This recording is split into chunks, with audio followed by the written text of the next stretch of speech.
पल पल न्यूज के न्यूज रूम से मैं हूं आपके साथ नदीम अकरम। भारतीय जनता पार्टी यूं तो बड़े बड़े दावे करते हुए हर जगह नजर आती है, पर जमीनी स्तर पर उनके गुंडों ने गुंडागर्दी मचा रखी है। अगर बात की जाए असम की, तो असम में भारतीय जनता पार्टी की गुंडागर्दी देखने को मिल रही है।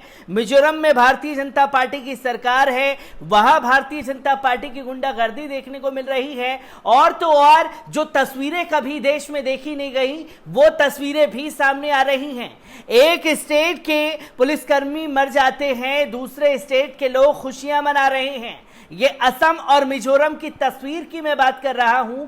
अगर बात की जाए त्रिपुरा की, तो त्रिपुरा से भी ऐसी ही तस्वीरें सामने आ रही है, क्योंकि भारतीय जनता पार्टी के जो गुंडे हैं वो असल में सीपीएम के कार्यकर्ताओं से भिड़ जाते हैं और फिर जो है छीटाकशी का आरोप एक दूसरे पर लग रहा है। जहां साफ तौर पर पहले त्रिपुरा में भारतीय जनता पार्टी के कार्यकर्ताओं द्वारा हिंसा भड़काने की कोशिश की थी, अब त्रिपुरा में आग लगी हुई है। असम संभल नहीं रहा, मिजोरम से भी यही तस्वीर आ रही है, त्रिपुरा में भी यही हाल है। तो वहीं मध्य प्रदेश और बात की जाए उत्तर प्रदेश की, तो आए दिन लिंचिंग के नाम पर माहौल खराब करने की कोशिश की जाती है।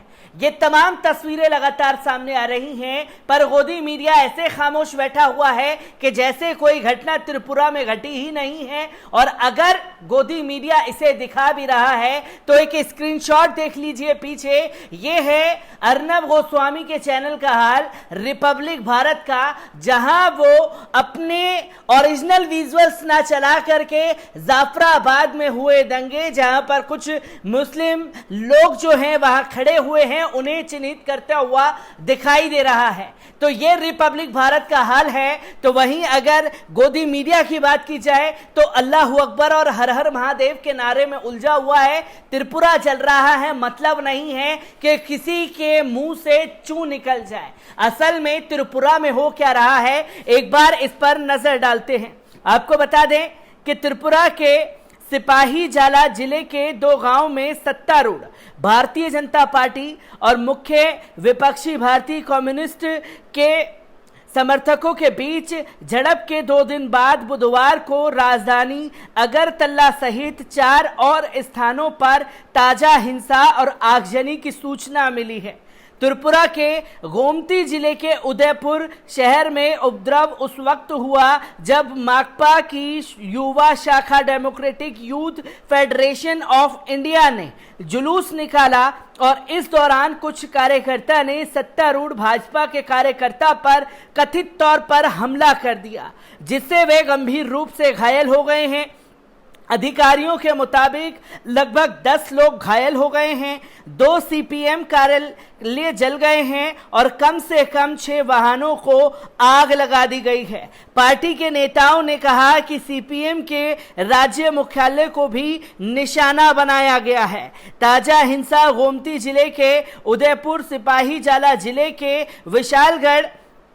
हिंसा के दौरान अगरतला में सीपीएम राज्य मुख्यालय, सदर संगठनात्मक जिला मुख्यालय और एक स्थानीय पार्टी कार्यालय हमले की चपेट में आ गया है। वरिष्ठ पुलिस अधिकारी ने कहा है कि पूर्ण मूल्यांकन किया जाना चाहिए कि अगरतला में 3 कारों और कुछ मोटरसाइकिलों सहित लगभग 6 वाहन जलाए गए हैं। अधिकारी ने बताया कि विशालगढ़ और हापनिया में राजनीतिक पार्टी के कार्यालय जलाए गए हैं। उदयपुर में एक पार्टी कार्यालय पर हमला हुआ है, वहां एक युवक की पहचान माफिज मियां के रूप में भी कर दी गई है। घटना में एक मामला दर्ज किया गया है और 2 लोगों को गिरफ्तार भी कर लिया गया है। झड़प के दौरान स्थानीय अखबार प्रतिवादी कलम और सीपीएम का मुखपत्र डेली देशर कथा के कार्यालय और स्थानीय टीवी चैनल PB24 को भी निशाना बनाया गया है। माकपा ने आरोप लगाया है कि वामपंथी युवा समर्थक उदयपुर में सड़क जाम कर रहे थे जब भाजपा समर्थकों ने उन पर हमला किया। पार्टी ने आरोप लगाया कि विशालगढ़ में भाजपा कार्यकर्ताओं के एक समूह ने खाली सीपीएम जिला मुख्यालय को निशाना बनाया और उसमें तोड़फोड़ कर आग लगा दी गई। एक संवाददाता सम्मेलन में त्रिपुरा वाम मोर्चा के संयोजक बिजन धर ने कहा है कि हमने विशालगढ़ में पार्टी की बैठक की थी। वापस जाते समय हमें पता चला कि भाजपा कार्यकर्ताओं ने बुलडोजर से हमारा जिला कार्यालय के गेट को तोड़ दिया है, दरवाजे उखाड़ दिए हैं और आग लगा दी है। हमारी पार्टी के नेता पार्थ प्रीतम मजमूदार के घर भी तोड़फोड़ की गई है। वहीं झड़प के तुरंत बाद कृषि मंत्री प्रणजीत सिंह रॉय मौके पर पहुंचे और स्थिति का जायजा लिया। बाद में मीडिया से बात करते हुए मंत्री ने कहा कि माकपा की युवा शाखा ने पुलिस से पूर्व अनुमति लिए बिना एक रैली निकाली थी। उन्होंने कहा कि सरकार हिंसा में शामिल लोगों के खिलाफ जो है कड़ी कार्रवाई करेगी। इस बीच केंद्रीय मंत्री प्रतिम भौमिक ने सोमवार की हिंसा के विरोध में सोनामुरा उपमंडल के धनपुर में एक विरोध मार्च का नेतृत्व किया।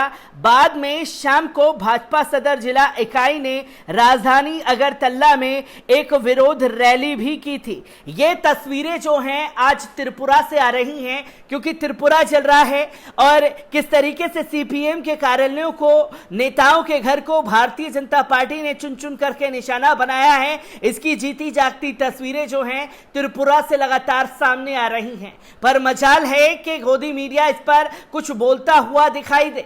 पूरी तरीके से चुप्पी इख्तियार कर रखी है और यही अगर कोई कांग्रेस शासित राज्य होता या भारतीय जनता पार्टी से अलग कोई राज्य होता तो गोदी मीडिया अब तक बवाल काट चुका होता। अगर पूरे देश भर की बात करूं तो असम से यही तस्वीर के आगजनी और आपस में भिड़ते हुए तमाम कार्यकर्ता, राजनेता नजर आते हैं। जहां आग लगी हुई है, किस तरीके से उसे सुलझाया जाए इसके ऊपर कोई प्लान नहीं बनाया गया। मिजोरम से यही तस्वीर सामने आ रही है।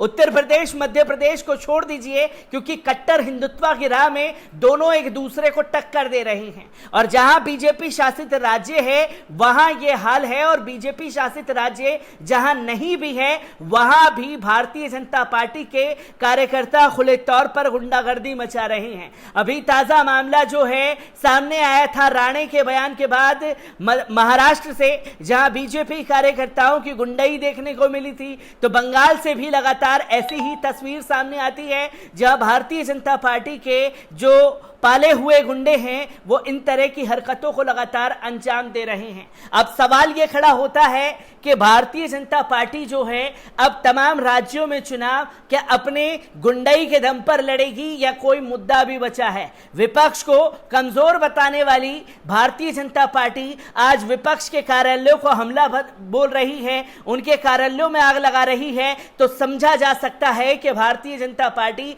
देश में आग लगाने के लिए किसी भी हद तक जा सकती है, चाहे किसी को भी निशाना बना सकती है। जो ताजा तस्वीर खुद बीजेपी शासित राज्य त्रिपुरा से सामने आ रही है। मैं ऐसी ही खबरों से आपको रूबरू कराता रहूंगा। दीजिए इजाजत, शुक्रिया।